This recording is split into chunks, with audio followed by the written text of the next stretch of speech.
Now, on behalf of SHRM, I am pleased to introduce our speaker for this session, Lisa Horn. Thank you. Thank you. How about a hand for our 1,000 volunteers here helping us bring this conference to you? Yay! Now, seriously, give those guys a pat on the back when you see them out and about. I gave her the courtesy of not having to read that boring, bio that's like really long, because I thought I would just introduce myself to all of you. Can everybody hear okay? No, we need louder? I might have to go up here, because I can't, this thing won't, they've got it pre-done. And I like to walk around, but if you can't hear me, you can't hear me. This one's, I think, louder. Yep. You're better down there? Okay, sorry, I don't get to do the walking tour. By way of introduction, I am Lisa Horn. I wear a couple of different hats for you at SHRM World Headquarters back there in Alexandria, Virginia. Since starting there in 2004, I have had the pleasure of being your voice on Capitol Hill, representing every HR professional's favorite federal statutes, like the Family and Medical Leave Act, Fair Labor Standards Act, HIPAA, ADAAA, and the like. So I wear that role as a lobbyist for you since 2004, and then more recently, I've had the pleasure of changing up my role a little bit to work on this wonderfully exciting issue known as workplace flexibility that we're going to talk about today. And it's incredibly timely, right? Because who talked about this yesterday?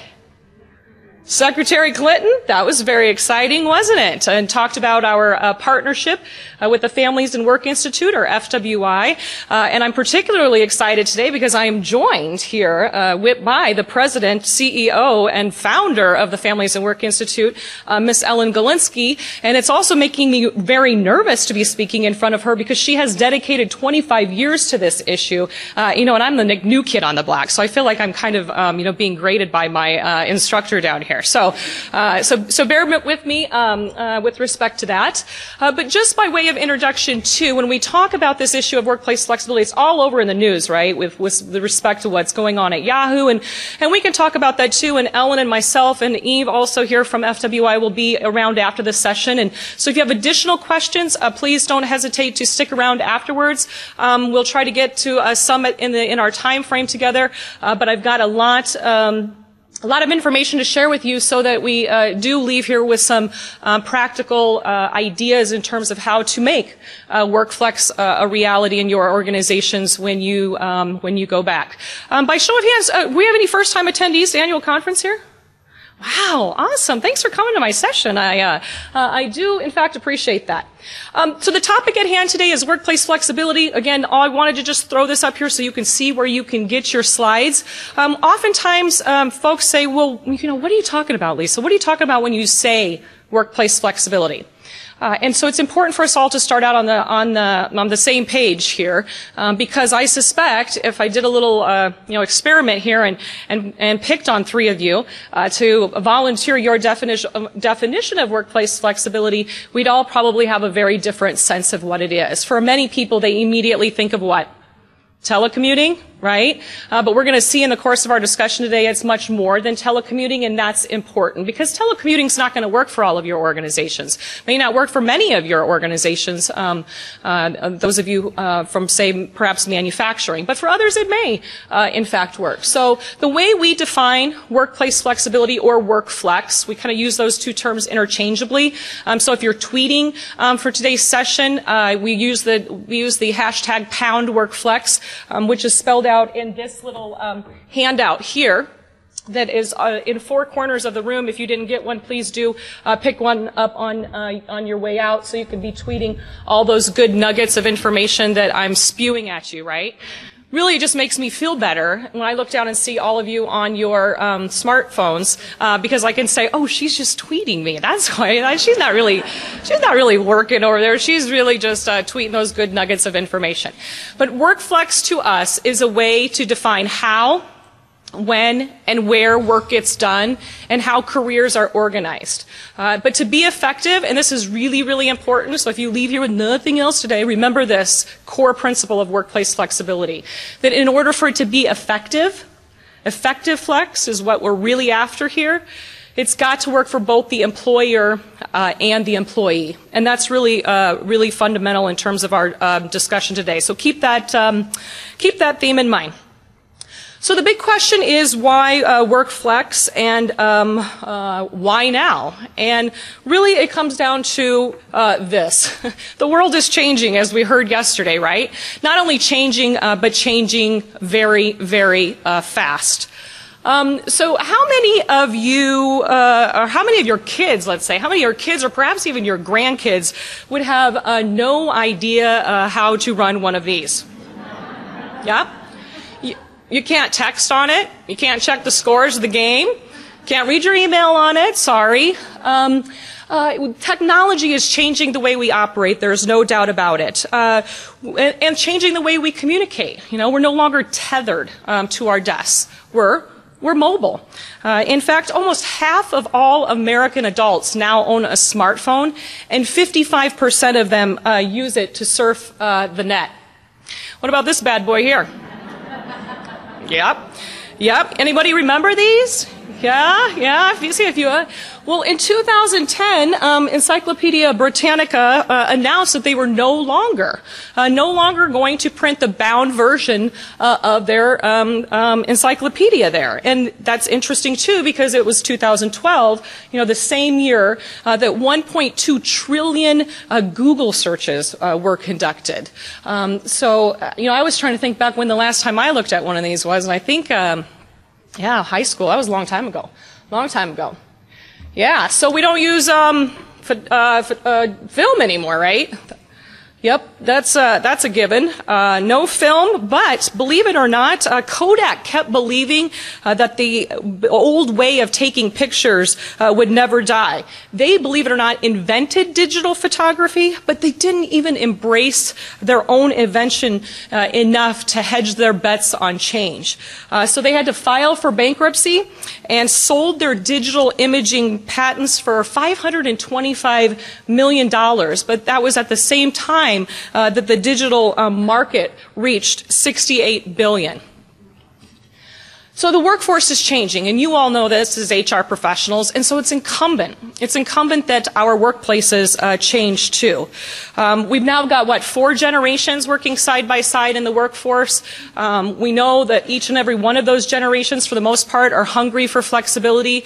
We've got gender blurring amongst Gen Y, leading to an increase in men who want to play a more active role in parenting, which, is a good thing that we'll all champion.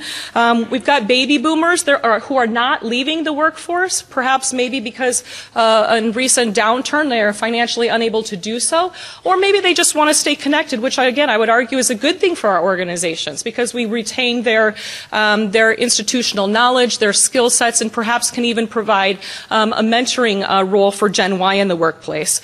We've got an increasing number of our employees who are looking for lifelong learning opportunities or who are looking for multiple careers across their lifespan, which again is different than some time ago.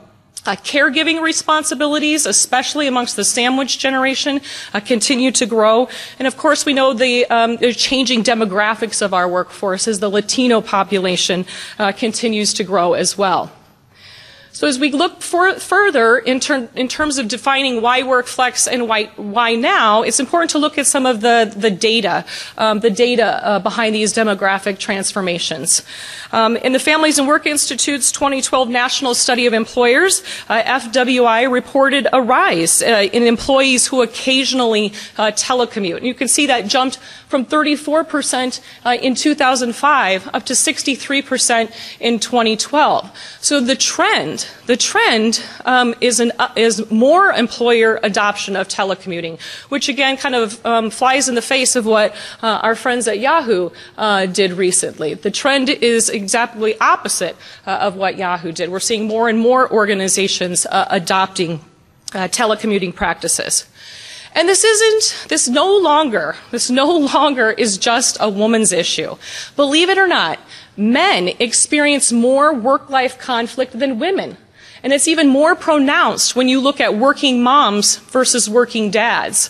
The number is a 14 percentage point discrepancy between working dads versus working moms when you look at kind of like a work-life conflict-o-meter, for lack of a better term. And I can't tell you how important this data point has been to transforming this conversation and broadening the conversation so that we no longer think of it as just a working mom's issue. This is a dad's issue. This is a military family's issue, your disabled employees' issue, your boomers, your Ys, et cetera, et cetera. And as I mentioned, it's just not a Gen Y issue. Believe it or not, right now, again, data from FWI suggests that 1 out of every 5 of your employees is providing caregiving responsibilities. 1 out of every 5. And then over the course of the next 5 years, that's projected to be 1 out of every 2. 1 out of every 2 of your employees expecting to provide elder care responsibilities going forward. And last but not least, only 17% of American households now have that stay-at-home, leave it to Beaver 60s model of a family unit or of a household, which again has significant impact and implications for our workforce and for our workplaces. And Workflex isn't just about responding to these demographic changes. It's about delivering results, about delivering bottom line business results for your organizations. And we know that Flex, and research has shown that Flex does deliver bottom line business results that can impact things across your organization, like real estate costs, like employee engagement, recruitment, business continuity, etc. Consider this, that 4 in 5 employees say that workplace flexibility is either important or very important when they're considering a new job. So, we're on the cusp of perhaps, getting out of this recession. And the last time we came out of the recession, in the early 90s, turnover tripled. And there's a lot of economists out there now, or a lot smarter than I am, who think that coming out of this recession, that potentially turnover could quadruple. So think about the implications for keeping your talent pool stocked when 4 out of 5 employees suggest that Workflex, again, is important or very important when considering a new job. Also, employees who have a high degree of work-life fit, meaning that they kind of feel, we try not to use that word balance in the work-life space anymore, work-life balance, so you'll not hear me say that unless it was, of course, asked that way in some piece of research. When we instead use terms like work-life fit or work-life merge, work-life integration, and the like. But employees with a high degree of work-life fit are almost twice as likely to stay in their current jobs. Twice as likely. And 4 times as likely to be highly engaged at work. That's our favorite word these days, right? Engagement. It's a big HR buzzword because it's important. We know that engaged employees are much more likely to be productive employees. And the final testament to the bottom line business results of workplace flexibility comes from research from you, from your peers, HR professionals, in which 97% of HR professionals, 97% of HR pros said in our 2009 survey that productivity is the same or better with flexible work. So that's a pretty ringing endorsement for the bottom line business benefits. So given all of that, the question for us is really how do you make Workflex a reality in your organization, not only to respond to those changes, those demographic transformations and the like, and workplace transformations, but also to deliver some of those bottom line business results for your organization. So that's our challenge today and our goals for today's presentation as well. And we'd like for you at the end of this, to have some practical, actionable advice that you, again, can take back to your organizations to either implement Flex if you have no Flex on the books, Or perhaps it's more of a refresh, or infusing some energy back into flex offerings that you may currently have. So we've broken these down as kind of 4 basic steps here that'll hopefully be easy to follow along and make sense. First and foremost, we need to build the business case, right? This should come as no surprise. We've got to build the business case to our senior leaders about what's in it for our organizations. Next, we need to customize our individual Workflex program. We'll then look at incorporating change management strategies. And last but not least, we will implement for success. So that's what we'll cover in our remaining time today, if you're willing to go on this journey with me. Are you willing? Are you awake? I know, it's like they set me up for failure. Not only do they have me speaking after you have just enjoyed that gourmet boxed lunch, but then they have this mood lighting going on up here, right? Yeah, but that's okay, because about 5-6 more slides into it, I've got a video for you, and it's got some groovy music that might just get you guys up out of your seats and moving a little bit. So make sure that you're all awake. Okay? All right. So here we go. And again, if you still have a seat next to you, there's still folks coming in. If you wouldn't mind making room for them, I think they would probably appreciate that, because I don't know about you, but there's a lot of walking going on around here, right? Yes, ladies, and you see some of you, your feet's got to be hurting because you got some cute shoes on out there. Yeah, put your flip-flops in your bag tomorrow. It helps tremendously. So when we're considering Workflex for our own individual organization, we know that it's important to build the business case for it. We've got to show to our senior leaders, again, what's in it for them, because we know that it's going to be good for our employees, but what's in it for the organization. So maybe for your organization, it has something to do with, say, business continuity, being able to continue to work during the East Coast snowmageddon storm that hit us out in D.C. a few years back. Yeah, we like to name our storms. We like to name our storms in D.C. That's just the way they roll. Or more recently, perhaps it has something to do, with Hurricane Sandy. But when you have Workflex practices and strategies in place, business can continue. And believe it or not, it was certainly a thrust for the federal government to adopt workplace flexibility, because during Snowmageddon, the federal government was estimated to have lost $70 million per day in lost productivity. So as a result of Snowmageddon, we in fact the government did implement a teleworking program to keep operations going during our next named storm, which it was a derecho or something like that. Or perhaps your organization implementing workplace flexibility practices to address things like telecommuting times, or your organization's carbon footprint. Or maybe it has to do with supporting your wellness program. How many of you out there have a wellness program in place, right? See, most of you as a way to address your organization's rising healthcare costs. Well, by aligning your Workflex with your wellness program, you may get traction for flex that you wouldn't otherwise. Research has suggested that Workflex does in fact reduce things like stress, which again, very important, as we know stress is a precursor to more serious healthcare conditions that ultimately drive up healthcare costs. It also encourages people to eat healthier and to take time for exercise. In fact, employees, again, with a high degree of work-life fit are 2 times as likely to say that they are in excellent health compared to their counterparts who are in organizations who do not embrace or do not have a culture of support for workplace flexibility. Perhaps your organization's business case for Workflex has something to do with the idea that you've put an emphasis on hiring veterans or individuals with disabilities.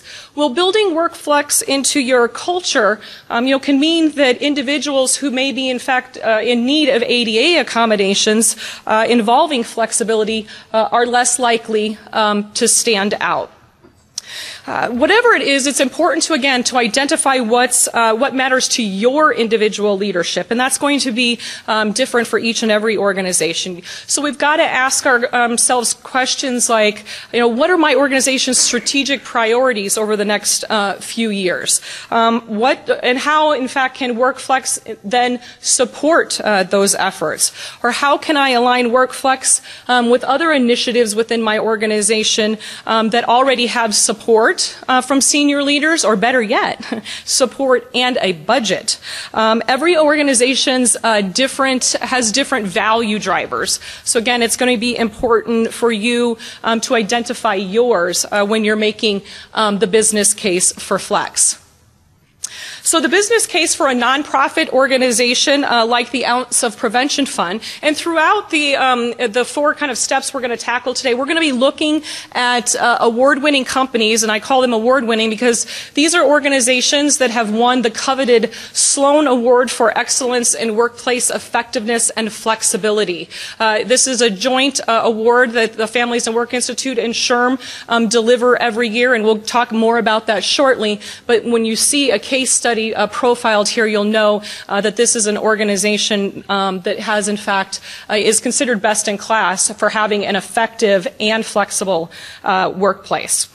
So as I was saying, the business case for a nonprofit organization such as the Ounce of Prevention Fund located here in Chicago may be very different than a for-profit company, or, believe it or not, it may be surprisingly similar as well. So at the Ounce, they use business drivers such as retention, work-life fit, real estate costs, and attracting talent as they put their business case together. Carlissa Crawford is their director of HR there, and she has found that having the right environment at the Ounce has helped employees do better work and do better work that has an impact in terms of the services that they provide to individuals. And for that, that is where they have found their value with respect to Flex.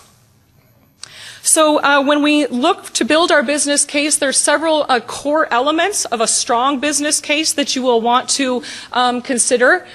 First of all is internal data. Things like employee engagement surveys, feedback that you may get from focus groups from your employees. You'll want to look at things like turnover rates or time to hire and exit interviews, as well as industry comparables. And this is really important as well. Looking at benchmark data, as well as case studies from relevant organizations. And in the next slide, we'll look at some resources where you can get your hands on this information as you're pulling your business case together as well. And then don't overlook or be sure to include scholarly research as well. And you'll want to have some of those data points that we were looking at with respect to demographic shifts and the like, as well as research that has demonstrated the impact or the business benefits of workplace flexibility at other organizations. So here's some resources that you may want to consider as you are, again, pulling your business case together. First and foremost is our joint guide with FWI, the Essential Guide to Effective and Flexible Workplaces. It's really the go-to resource, the nuts and bolts A to Z, 400-page publication for everything you ever wanted to know about implementing Flex. You should also consider applying for this Sloan Award for Excellence in Workplace Effectiveness and Flexibility, even if you think you have no chance of winning the award. And I'll tell you the 2013 cycle has closed for the year, but you would be able to apply in 2014 beginning in January. And the reason I say to apply, even if you think you can't or don't have a chance to win, is you get back a free, there's that word again, free benchmarking report by simply applying for this award that will give you a great strategic tool to assess where your organization is at in their journey with Flex. In other words, how do you compare to your competitors or to other applicants of the award? So that in itself, getting that feedback back from the benchmarking report can be a critical tool as you're bringing your business case together. And then last but not least, too, we have our Guide to Bold New Ideas, which is a publication that houses all of the winners of the Sloan Award and gives us a nice summary of basically what made them best in class to win the Sloan Award. And what's nice about this, too, is it breaks companies and organizations down in terms of sector or industry. So if you're in manufacturing, for example, you can see other manufacturers that are best in class and what they did. Or if you're in healthcare or nonprofit and the like.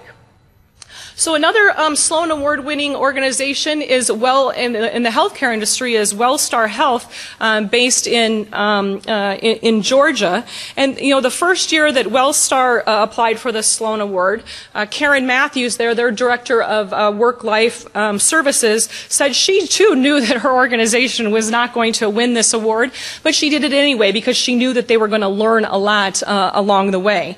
So in advance of applying for the Sloan Award, she had sent out kind of a company-wide email to all of her leaders, her managers, asking them, basically trying to get an assessment of whether and who was using Flex and what was their experience with using flexibility.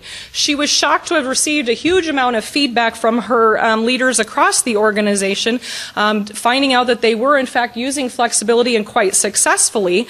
She then used that feedback from the email as well as the survey data to make the case to her leaders internally that not only were, where the Flex was being used successfully, that could serve as kind of a launching point for taking Flex organization across the organization. So it helped to affirm leader behavior and gave her momentum to take the program across the organization.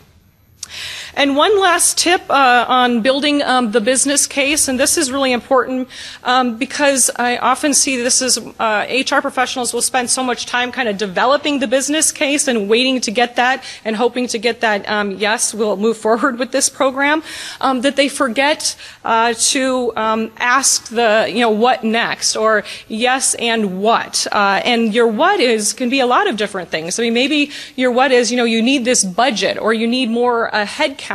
Or you need to bring a task force together. So don't just go in to get the yes with your business case, although that's of course quite important. You want a yes and what. It's important again to set those clear expectations, basically, of now you've got the yes. What do you need to go forward with your plan? Last but not least, with the business case, I have a short video again that I told you had some fun music to it. That for those of you who may be in an organization where your leadership team, maybe they have a very short attention span. Any of you suffer from that? Your leaders have a very short attention span?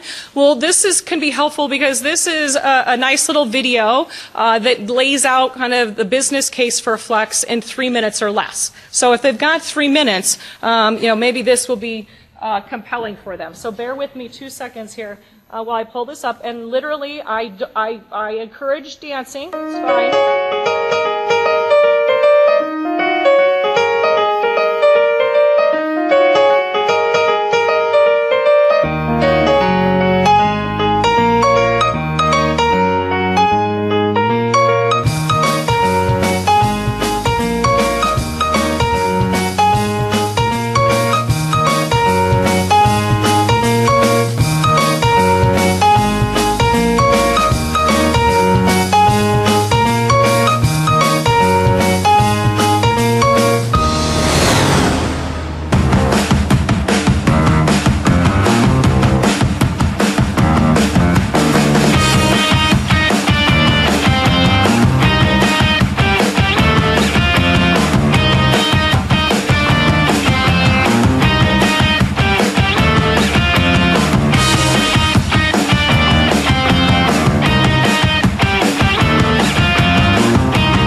so what'd you think? That's kind of impactful, yeah?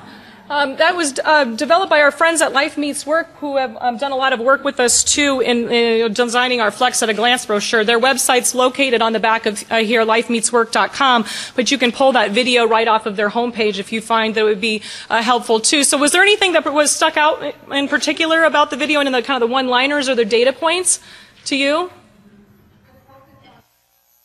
What's that? The focus on women? Yeah. Did you guys know that men win 50% of custody cases? I didn't know that one either. What else was in there? There was good stuff. It's not a benefit. Thank you. What else? It's a business strategy. I like that line about our schedules are based on the industrial age. Well, yeah, hello, Fair Labor Standards Act, right? Yes, we won't get into changes about that. That would put my advocacy cap on it. We're not here to do that today. And then welcome to the industrial age. I mean, so incredibly true. So I can get back to this thing here. Yes. So, and anyway, you might want to, share that internally, perhaps even with employees, but also incorporate it into, as again, your business case. It can be impactful because it kind of takes everything we had talked about that needs to go into your business case and puts it in, a funky little video for you. Okay, so we've got to get going. We're on step 2 here. Now it's time. We've built our business case. It is time to customize our program because we know Workflex, again, it's not going to look the same in any two organizations. And in fact, it might look very differently if you're a mid-size or a large organization. It might look very different from one department to the next or one division to the next. It's about flexibility.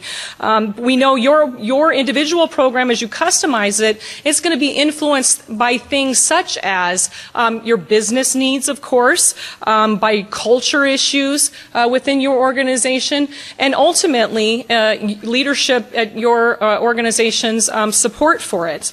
So the good news here is that we don't have to start from scratch when it comes to customizing your own individual Workflex program. Again, there's lots of success stories out there. There's lots of best practices, and that's what we're hoping to arm you with today, the information and the best practice resources that are out there. So there are all types of flexible work arrangements or Workflex arrangements. Again, it's important to select the ones that fit for your organization, remembering that they don't all have to work for your organization, and you don't have to try to implement them all at once either. So let's, again, look at each of these because to help, again, paint the picture that there's many types out there, and workplace flexibility, again, more than just telecommuting. So first and foremost, flex time and place. So think of your compressed work weeks here, your telecommuting, flex careers, sabbaticals. Starting to see more organizations interested in sabbaticals, or this idea of dialing up and dialing down across one's career time frame, or phased retirement as our mature workers are nearing retirement. They want to stay working, but they're looking to work very differently. Reduced time is a type of workplace flexibility arrangement. Believe it or not, part-time work and part-year work can both be part of your flex offerings. And then your traditional time-off plans, whether that's kind of traditional paid sick and paid vacation leave, or the more modern offering, of course, of our PTO offerings. And last but not least, choices in managing time. So think of things like self-scheduling, which we're seeing adoption in the healthcare industry or even in the restaurant industry, as well as shift trading, not training. With respect to customizing your program too, it's important to really get creative about Workflex for your entire employee population. Think through, in other words, how can Workflex work for, say your hourly employees, your union employees, as well as your professional staff, and then design your program to be as inclusive as you possibly can. So thinking again back to the WellStar example, At Wellstar, Flex for their nursing staff involves flexible scheduling. So nurses are able to basically, determine their schedule and shifts swap with their colleagues. Or at another Sloan Award-winning organization, a tax firm, Ryan LLC, based out of Dallas, Texas, receptionists. The Flex offerings for their receptionists, they're regularly allowed to telecommute, believe it or not. So, or think maybe when we talk about your hourly employees, for a shift worker. For a shift worker, flexibility for them, again, may look very differently. It may be allowing them to step off the line, for 15 minutes around the time school gets out to make sure that their child got home safely. I think the moral of the story there is to think that in many hourly workers' lives, especially, that a little bit of flex can go a long way. Another consideration that you want to give when determining or customizing your Workflex program is whether to, again, kind of issue a formal, think of your formal written policy here, or guidelines, or more of an informal policy, or if you want to do both. Many organizations don't want to go down the road of the kind of formal written policy because they feel as though it kind of flies in the face of their organizational culture, and instead want to go with something more informal or guidelines. But at the same time, and the downside to that, when you think this through, is that your formal policies too can be very important for risk management and compliance. So if you want to go down the road of issuing guidelines instead, and kind of more of a marketing type language that will basically lay out the parameters for what's possible with respect to your Flex offering, and then going into some of the business reasons for doing it, but really giving the guiding principles to your managers and the like. And so just to give you an idea, kind of this formal versus informal, what are your colleagues doing, in other words? We did a poll in July of 2012, where we asked the SHRM membership, do you have a formal work-life program, or do you have an informal? And the majority have an informal. 52% suggested of your colleagues that they have an informal Flex policy versus 24% who had more of a formal work-life policy. So you might keep that in mind. Also, when you're customizing your program too, managers need direction, especially around how to handle a request for flexibility from their employees. So I wanted to give you kind of 5 criteria that you might consider when evaluating or having your managers evaluate Flex requests using these criteria. Of course, the needs of the business. Again, going back to the overall definition of what is workplace flexibility, to be effective, it's got to work for both the employer and the employee. So it's got to work, of course, for the business. We also need to think about the nature of the position, as well as the individual work style of the employee, any type of department restrictions or limitations. So let's say you run a quality assurance department that requires your inspectors to be on site. Well, the nature of that department and that position is not going to allow that inspector, in other words, to be telecommuting. But it very well could afford them the opportunity to flex their start and stop times, okay?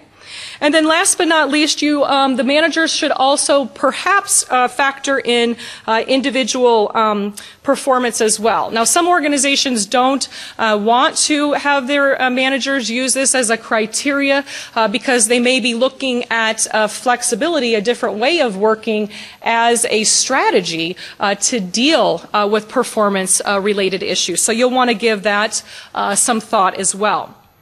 We also want to the best of our ability, strive to make your culture and this is really hard for a lot of organizations and their culture, to strive to make requests for flexibility reason neutral. In other words, we're trying to encourage employees not to necessarily have to offer a reason of why they want are requesting a flexible work arrangement, and we want to encourage your managers not to necessarily ask. It really helps kind of destigmatize the need for flexibility if we try to make it reason neutral. And there's other benefits to this approach as well. Keeping the decision business-based is better than having it be subjective, and it also can protect you from potential claims of caregiver discrimination. Now, we know that caregivers are not necessarily a protected class, right? But the EEOC has, in fact, issued guidance along here. So keeping it business-related over subjective can hopefully keep you out of trouble as well. And then also basing it on business-related reasons while trying to offer some sort of flex for everyone goes a long way towards equity, not necessarily equality. So what may work for, again, one department and one group of employees, such as your quality control inspectors, may not work for another. But that's a good piece of advice in terms of for your managers as they are evaluating requests for flexibility. Now, I can't stress enough how important it is, too, to launch your Workflex initiative as a pilot first.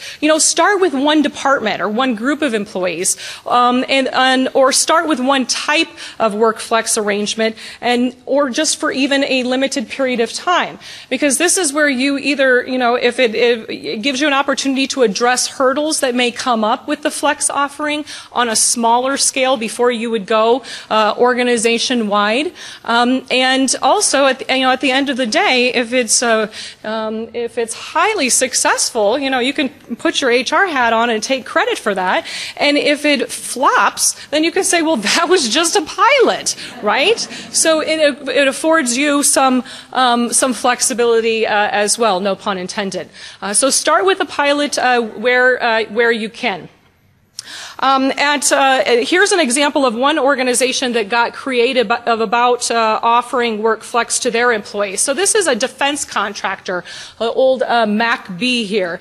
They're a defense contractor in Ohio, and that they have a new program out there that they're offering employees who have decided to retire the option to change their status, and get a load of the name of this. They're change their status and become a part-time irregular employee. The only downside to this arrangement might be that name. I think they should get creative about perhaps a new name. But basically, these are employees who are on call. They're on call for special projects. The benefit to this part-time irregular employee is that they're getting to, can continue to contribute or make money, contribute to their 401k, maintain their, professional relationships as well as their, government security clearances. And they have roughly 80 part-time or these part-time irregular employees at MacB. And what will happen when a big project comes along, they may be working upwards of 30 to 40 hours a week for, say, a month, maybe two, depending on how large, again, the project is, but then they won't work again for perhaps maybe a couple of weeks or even a couple of months. So that was, again, thinking outside the box at MacB in terms of how we can retain these skilled workers that are important to our business model and yet afford them the flexibility that they obviously were hungry for as well. So we're on to step 3 now of our 4 steps here, and this is the idea of incorporating change management strategies as you are implementing Flex at your organization. Workflex, it's not like a lot of other HR programs, I would argue, that have kind of a clear beginning, middle, as well as an end. And I think organizations sometimes falter here in thinking that this is kind of a check-the-box, set it and forget it type of program, whereas nothing could be, in fact, further from the truth. Workflex is, in fact, quite different. It's a way of working that extends beyond a program. Really what we're trying to do here is, in fact, change individual mindsets. At the end of the day, that's really what it's about, changing individual mindsets at your organization to, again, hopefully change your organizational culture. So, again, if you can throw all the new technology or scheduling tools at your workforce and the like, but if we don't, again, change those individual mindsets, no Flex program is going to be as successful as it could. So again, it's not a set it and forget it program, and that's important. And this is where SHRM thinks HR professionals can play a real leadership role in your organizations as we incorporate change management, because you, at the end of the day, are in fact the change agent. So it's important to anticipate and plan for change along the way. And so here we have 8 components of change management, and we're going to focus on each of these as we close out today. So first of all, planning for change management, we've got to engage folks across our organization. Might be a lot easier if you're in a smaller or mid-sized company versus a larger company. We've got to have an implementation plan, not just a launch plan. We've got to have robust communication materials, training. Training is a big component of successfully implementing flexibility. Support to your middle managers as well. We often find that where Flex might falter or fall down at an organization is not with leaders who may be bought in and HR is off running with it and employees are clamoring for it, but it breaks down at the middle manager, supervisor level. So support for those folks is really important. We've also got to have some metrics to judge the overall success of our program. Again, if we can't justify its value, it may not be around for very long. And also building in accountability and creating this kind of continuous loop of feedback will be important. So all of these, as part of change management, are implementing Workflex for success, and that's what we're going to finish our remaining time on today before we get to some questions.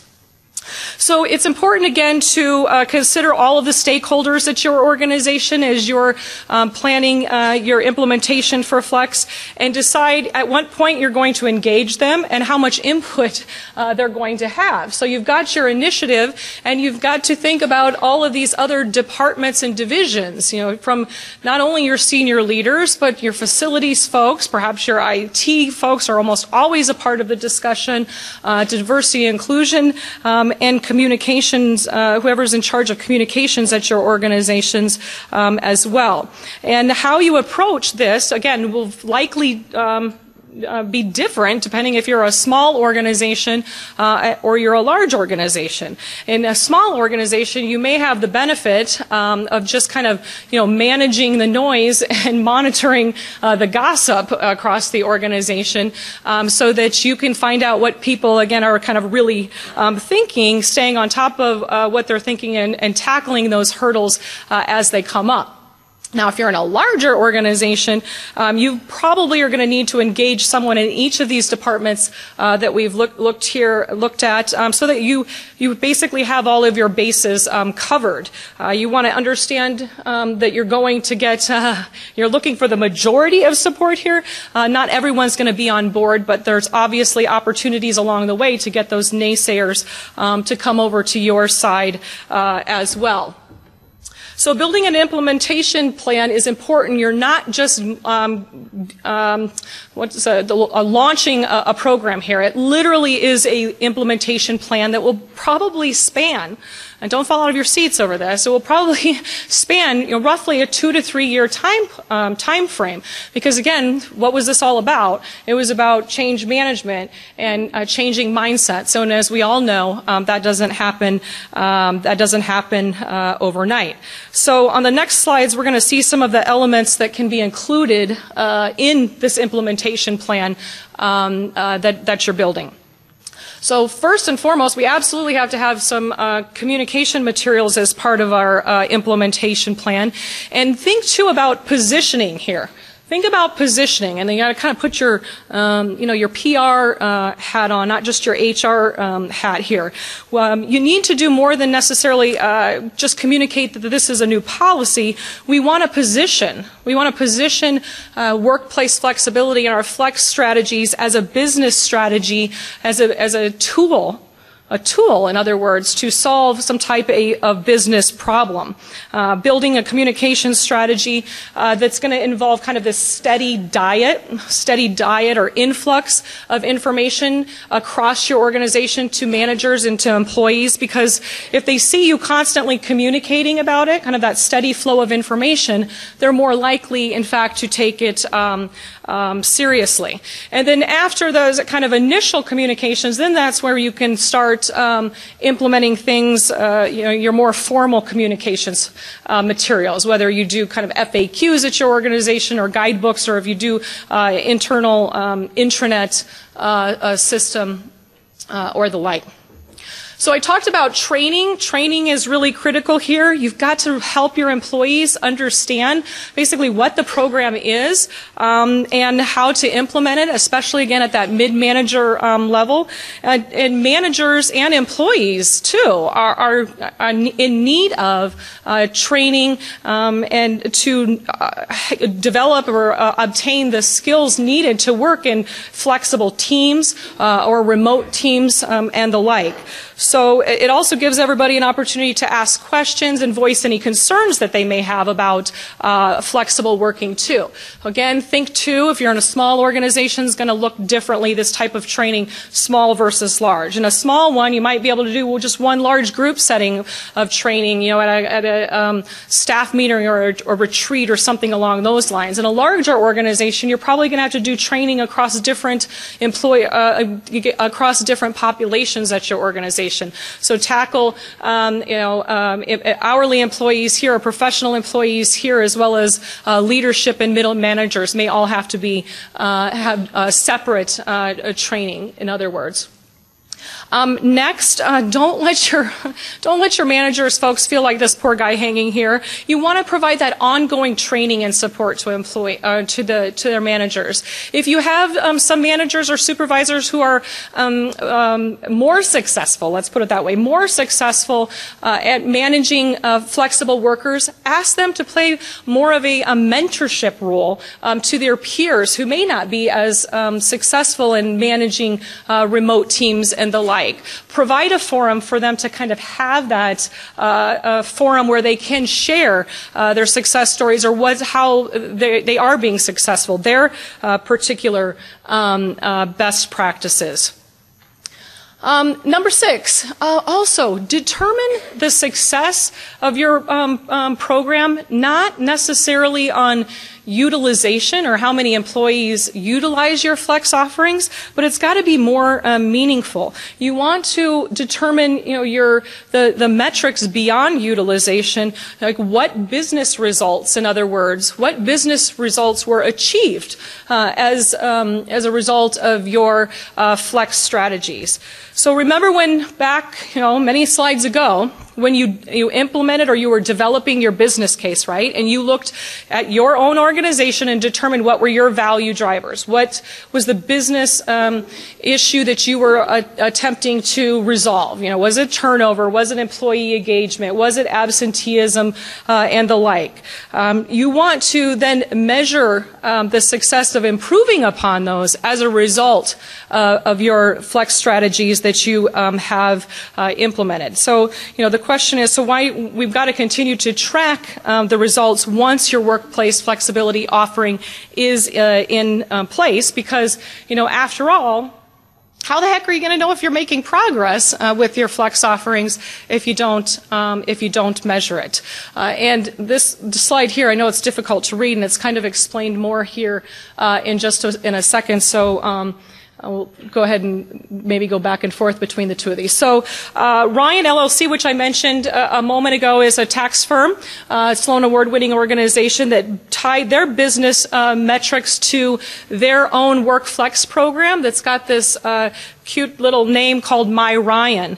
A task force identified success metrics tied to each function and each position within their organization to establish these kind of benchmark thresholds that would be measured, as well as appropriate weights for each of them. So what we were looking at here is kind of every employee and every manager can go to this online dashboard at any time from anywhere and see how each individual employee is doing against their agreed upon, objectives or the results that individual is to be delivering for the company. So there's at no time any surprises. The employee knows where they stand against objectives, as well as the manager or supervisor can track how an individual employee is doing as well. So, if you're looking at what type of business-related metrics you want to be tracking, it might be things such as turnover or absenteeism, customer service, productivity, and the like. But that's, I think, measuring those and being able to demonstrate success is going to go a long way toward convincing senior leaders about the importance and the value that Flex is delivering for your individual organization. It's also not enough to get a verbal buy-in from those managers and middle managers and supervisors, or just to have your metrics in place to judge success. Managers at the end of the day need to be, in fact, held accountable for implementing workplace flexibility.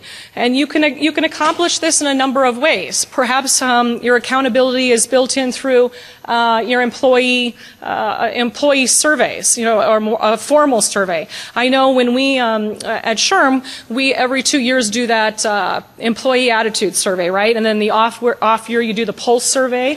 Well, there's like 3 questions in our survey that get to the heart of whether or not are you as an employee, do you feel you have a good work-life fit? And then the follow-up question to that is, how supportive do you feel your manager is to your work-life fit? So we can quickly identify departments and divisions at SHRM where there may be an issue with the supervisor or middle manager not being supportive of the flex strategies that the organization has on hand.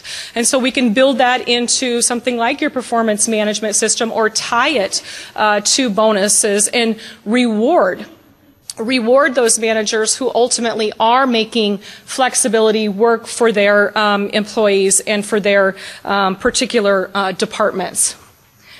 I think this is our last case study. Again, just happens to be another organization here from the Chicago area, but also have a winning work site in Indianapolis in the construction industry. Turner Construction Company has employees. They have their employees set these work-life goals as part of their annual review process. I mean, imagine that. It's literally built in to their annual their performance meeting and the like.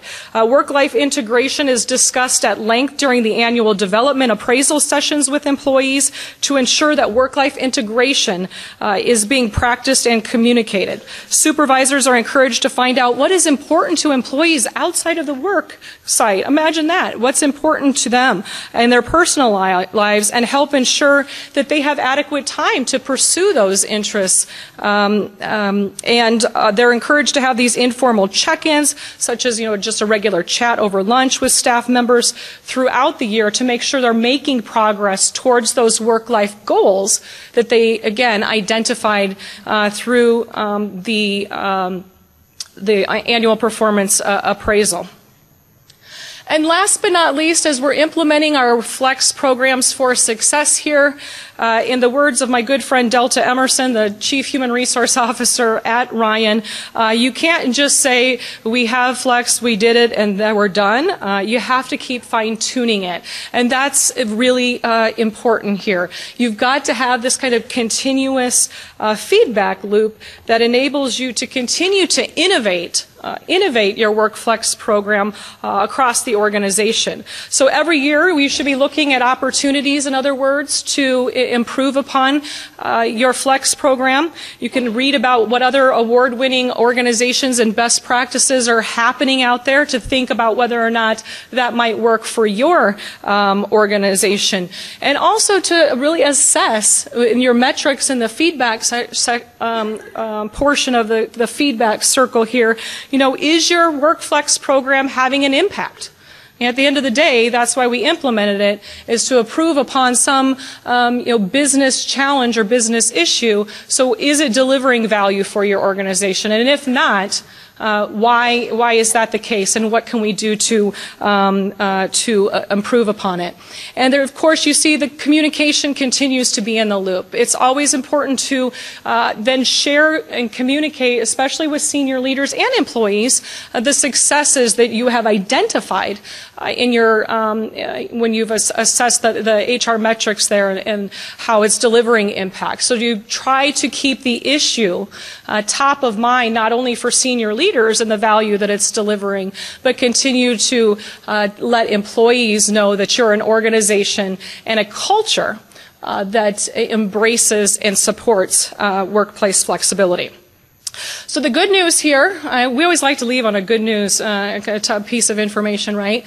The good news here is that each and every one of you are uniquely positioned to drive Workflex within your organization, which is why SHRM again believes that this is such an important business issue for HR to take the lead in, and why we have invested so many resources and time, not only with our partnership with the Families and Work Institute, and even beyond that, in developing the resources, information, research, and best practices that you all need to, again, create effective and flexible organizations. And we want you to, again, drive this within your organizations. It's up to you, again, to help your organizations, position themselves to know that, change is coming in your industry. You wouldn't want to be, kind of that Kodak back there, right? That, sold their patents and then had the market share for digital imaging take off. You want to help, again, see that change is coming, whether they like it or not. And at the end of the day, this could be a matter of their long-term success or even survival.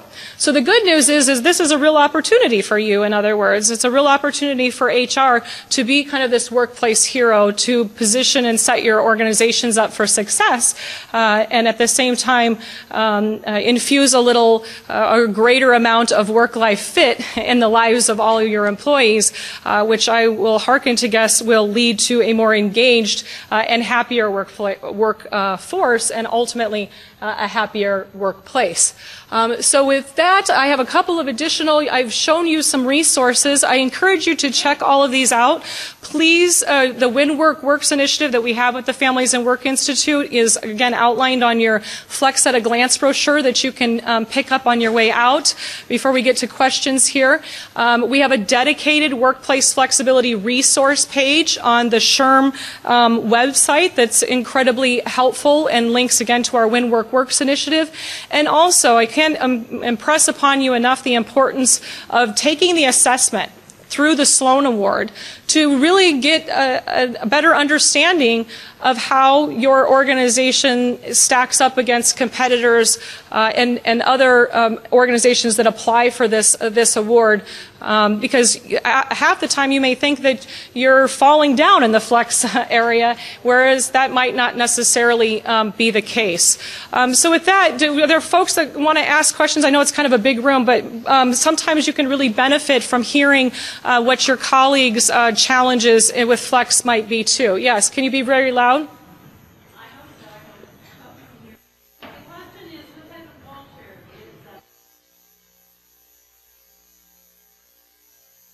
Well, Well, the question is, what type of culture, and I think that really goes. It's going to be unique from organization to organization.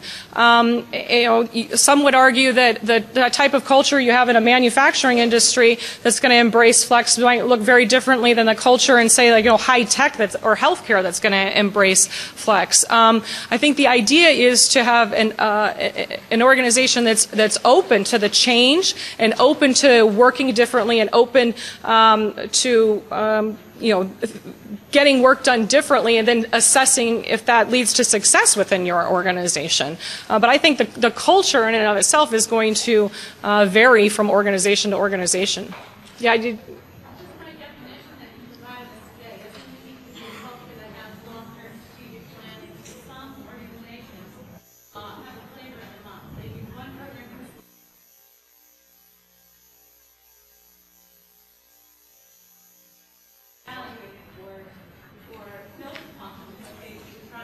Right. Yeah, I think that goes to the whole discussion about the long-term implementation plan, that you're constantly assessing, too, the success of it and may be needing to make adjustments and modifications from year to year, not necessarily scrapping it all together, but modifying it as you go along to keep track or to keep up to date with what your business model is at that time.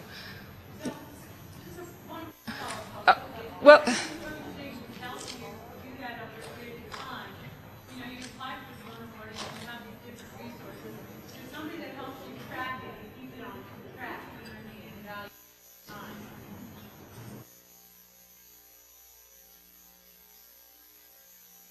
not sure I followed that question.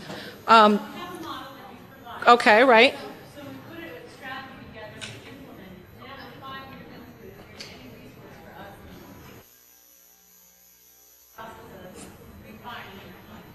Constantly assessing. Well, I think your yearly check-in through the assessment of the Sloan Award can be a great tool for doing just that. Yeah. I saw a hand back over here. Yeah. Yeah. Any types of what with respect to the dashboard? Yeah, that Delta may have shared that with us as part of our resource guide. Draw me a card up here and put that on the back of that, because we may in fact have that.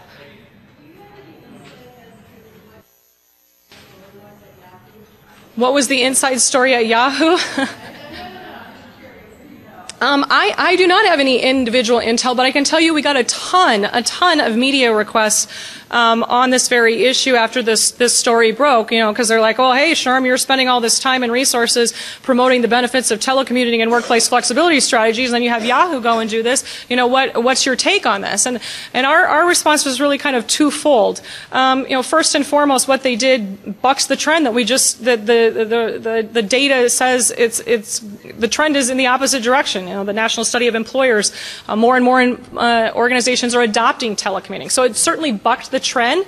But at the end of the day, too, going back to our theme, with Flex has got to work for both employers and employees, and it was not working for Yahoo at the time, and I think the jury is still out whether or not that was a smart business decision or will be down the road. But for them at that point, they felt that it wasn't working. I've heard others allude to the fact that probably had more to do with a performance issue, a performance management issue, like who was keeping track of the productivity of the teleworkers might have something to do with it, and I think to the culture. I mean. Marissa came from Google. Google doesn't necessarily have they don't telecommute. It's all about creating this, this culture or this organization with comfy sofas and a foosball table to collaboratively work and innovate, to think of the next best thing. So that was kind of her background, and I think she wanted to try to infuse that perhaps at Yahoo as well. Yeah.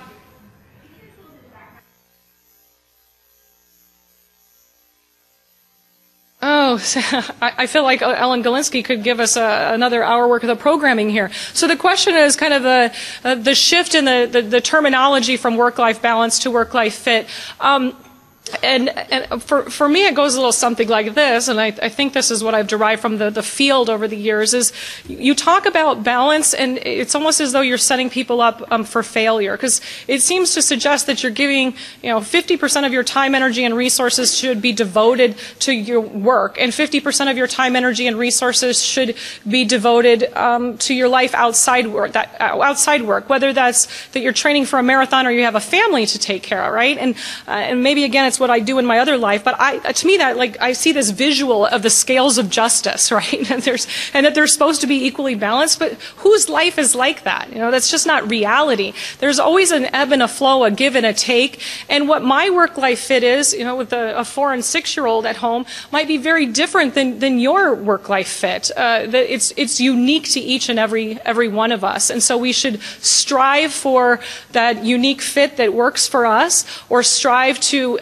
integrate them to the point that, work and life to the point that you're comfortable with, or to merge them to the point that you're comfortable with. So I think, again, it's trying to achieve something other than necessarily that be balance word. So did I give that any bit of justice there, Ellen, or? Yeah, the notion is with balance being that it's a zero-sum game, that you give to one side The other. and vice versa. And the research which we can define pretty clearly.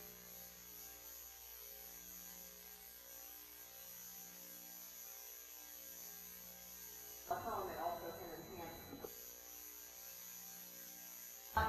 It's not a zero-sum game. That's the word that I would just like to. Yeah, balance.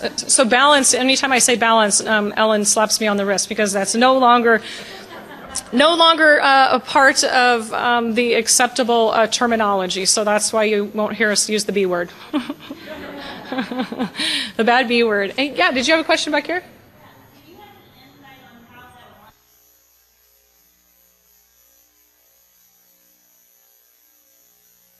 Oh, because most likely they're hourly employees. And just think, yeah, I would actually spend some time thinking about the kind of how they would, what do they field calls somehow at home and have the technology to forward them to folks within the organization. I don't know the answer to that, but I thought where you were going with your question is how do you in fact allow an hourly worker to engage in telecommuting, which, believe it or not, there's a lot of organizations who do that. And there's you kind of have to weigh the ability to do that with risk management here, that there's a potential for wage and hour violations, and that's obviously something we're all trying to keep our companies out of trouble with. So a couple of best practices there is set up some type of kind of an agreement with an hourly employee that it's very clear that you are not to be working past these hours. Overtime, in other words, is unauthorized until it is in fact authorized. Have some type of clock in and clock out. Maybe that's an email to you, a phone call to you at the beginning of a shift and at the end of the shift. There's much more sophisticated technology and platforms out there now too that allow for that, so you can actually see when an employee is working and when they're not. We're seeing a big take up in call centers moving their entire workforces to remote environments. 1-800-CONTACTS does this. What did you say? JetBlue. Yeah, that's one I'm not as familiar with, but the bank I've sat with in Florida. Yeah, not Citigroup. Capital One, thank you very much. I'm like the C. There was a C word here that I'm after.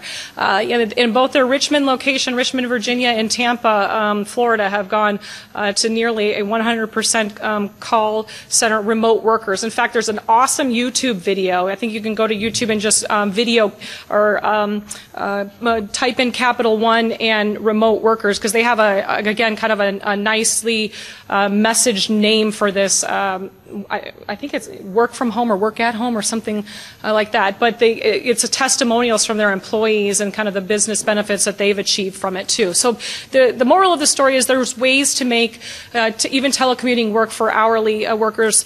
At the end of the day, I know it can be more difficult, but it's possible, and we just have to think strategically about how you go about doing that, and without running afoul of some of those federal and even state, in some ways local laws. Yeah. For those of us who are pretty far into the planning and things like that, some of the biggest stumbling blocks we've come across are finding resources to help us answer questions that we can't find on the internet. You know, like give us a couple of examples. For example, if I go to some sort of open PTO policy, how would I then administer FMLA? What are the impacts on that? What would you recommend as far as finding resources to help you when you hit this? Yeah, those are some tough ones. Have you checked with, because there's a ton of resources on SHRM.org with respect to the call center on the FMLA issue even? Really? Huh. Because it's more, you know, if I do unlimited PTO, right, say for an exempt worker, but they go on FMLA, what are my legal, what is my sphere for? Can I then limit FMLA, or does the whole thing have to be paid? Like, those very tough nitty-gritty questions. Right. Yeah, I'm wondering if that's addressed in the legal chapter on the resource guide as well. In the book that we did on Workflex, it's a great book. Thank you. Contact number, so that you could actually contact them. Yeah, they're really open, and in many ways they've given us their sample policies and the like in there, so that it isn't about reinventing the wheel, but you know, but taking what the success of one organization and sharing it with others, and that's kind of the whole thrust behind When Work Works, is to take that those best practices and get it in the hands of all of you. A network of companies that have applied for the Sloan Award, 4,000 work sites since we started in 2005. We'll put out a question that you asked to our network and get you answers. Right. Yeah, we have a lot of abilities. Well, I know we've hit the time, and I'm sure the ladies, not necessarily the gentlemen's bathroom line is really long by now. So you should feel free to go, but we're also going to stay up here too and continue to answer questions for those of you who may want to come up and ask them. But thanks so much for coming, and thanks for being at Annual.